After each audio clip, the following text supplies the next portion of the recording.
SGVP holistic હોસ્પિટલના Ayurveda talk શોમાં હું ડૉક્ટર ભવદીપ ગણાત્રા આપનું સ્વાગત કરું છું.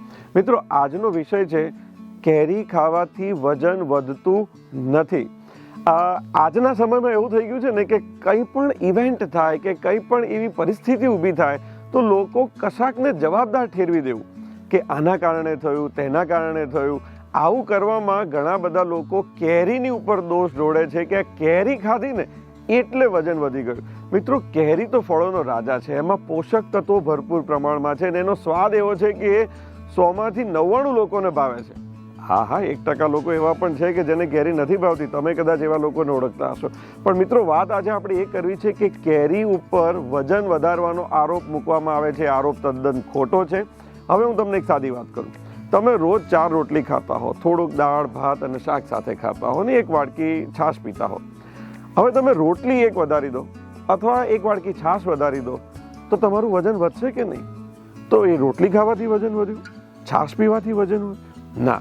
તમે ખોરાકની માત્રા વધારી અને એક્સરસાઇઝમાં વધારો ન કર્યો એટલે તમારું વજન વધ્યું.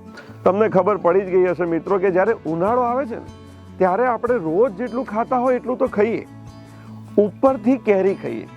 ઘણા લોકો એક્સ્ટ્રા આઈસ્ક્રીમ ખાય, એક્સ્ટ્રા બરફ ગોળો ખાય અને શિયાળામાં તો હોશે હોશે ચાલવા જાય, કસરત કરે ને બધું ઘણું કરે. ઉનાળામાં એ બધું બંધ કરી દે. એનો મતલબ કે તમે એક્સરસાઇઝ ઓછી કરી અને જેટલું ફૂડ લેતા હતા એની ઉપર કેરી, આઈસ્ક્રીમ, બરફ ગોળા અને ગળ્યું અથાણું ને આ બધાનું પ્રમાણ વધાર્યું. મિત્રો, તમે માત્રા વધારી છે અને એ માત્રામાં સિઝનમાં બધો આરોપ કેરી ઉપર ઢોળવામાં આવે છે. તો શું કરવાનું? કેરી તો ખાવી જ જોઈએ, કારણ કે અમુક પોષક તત્વો જે કેરીમાંથી મળે છે એ બીજા કોઈ ફળમાંથી મળતા નથી. એટલે કેરી આપ નિયમિત ખાઓ, પણ આપના ખોરાકની માત્રામાં બધી વસ્તુમાંથી થોડો ઘટાડો કરો. જો દાળ આપ જે છલકાયેલી વાડકી દાળ લેતા હોય તો એનું પ્રમાણ સહેજ ઓછું કરો. શાક 2 ચમચા લેતા હોય તો 1.5 ચમચો કરો અને રોટલી 4 ખાતા હોય તો 3 કે 3.5 કરી દો અને કેરી તમે એમાં જોડી દો. કેરીનો રસ જોડો, કેરીની કટકી જોડો, કેરીના ચીરિયા જોડો. આનાથી તમારું વજન નહીં વધે. અને જો કેરીનું જો ઓવર ઇટિંગ થઈ જતું હોય તો મિત્રો 15-20 મિનિટનું એક્સ્ટ્રા વોકિંગ અથવા સૂર્ય નમસ્કાર તમે ઉમેરી દેશો ને તો એ વજન તમારું વધશે નહીં.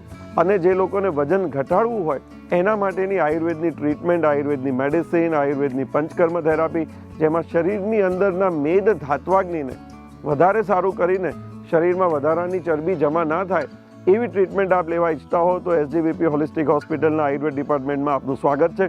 તો મિત્રો, અહીંયા સાબિત થાય છે કે કેરી ખાવાથી વજન વધતું નથી. આપણી પદ્ધતિના કારણે કદાચ વજન વધી શકે ને એમાં કાળજી રાખીશું તો આપણા વજનને વધતું આપણે અટકાવી શકીશું. બધા જ કેરી પ્રેમી મિત્રોને આ વિડીયો ખાસ શેર કરજો અને કન્સેપ્ટ ગમ્યો હોય તો લાઇક કરવાનું ભૂલતા નહીં.